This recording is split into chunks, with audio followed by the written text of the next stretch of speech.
Straordinarie lacrimazioni delle statue della Beata Vergine Maria. Salve a tutti carissimi, oggi voglio parlarvi di un fenomeno molto suggestivo, molto interessante, che ci ispira tanta devozione e tanta preghiera, però desta in noi anche un po' di preoccupazione. Sotto Pasqua, in un paese dell'America Latina, una statua della Vergine Santissima ha incominciato a versare lacrime e la stessa cosa è successo ad un'altra statua qualche giorno fa, quindi verso la fine di aprile del 2023. Cosa hanno in comune queste statue? Sono entrambe statue della Madonna Addolorata, che hanno versato, e non so se il fenomeno sia ancora adesso in atto, hanno versato lacrime, una a Pasqua e una negli ultimi giorni. Precedentemente anche un'altra statua della Vergine Santa, questa volta raffigurante la Madonna di Fatima, aveva incominciato a versare lacrime in tempi recenti.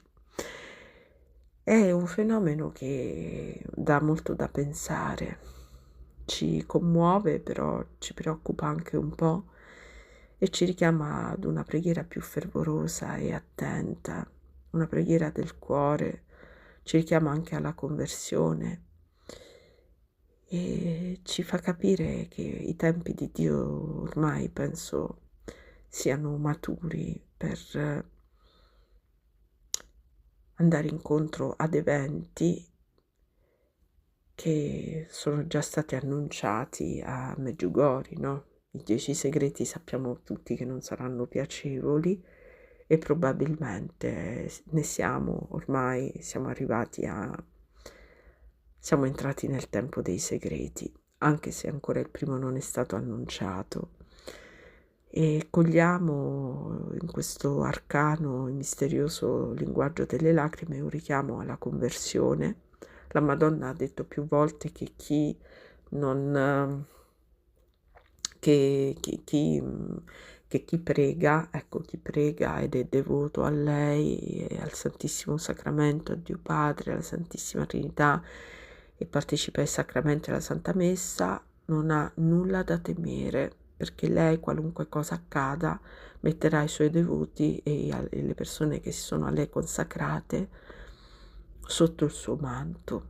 Quindi sì, siamo un po' inquieti, però non dobbiamo spaventarci più di tanto, perché siamo nelle mani di un'ottima madre che provvederà a noi qualunque cosa stia per accadere. Vi lascio a queste immagini commoventi e vi invito, come invito anche me stessa, ad una preghiera più fervorosa e raccolta, alla preghiera del cuore. A presto carissimi, tante benedizioni dalla Mamma Celeste.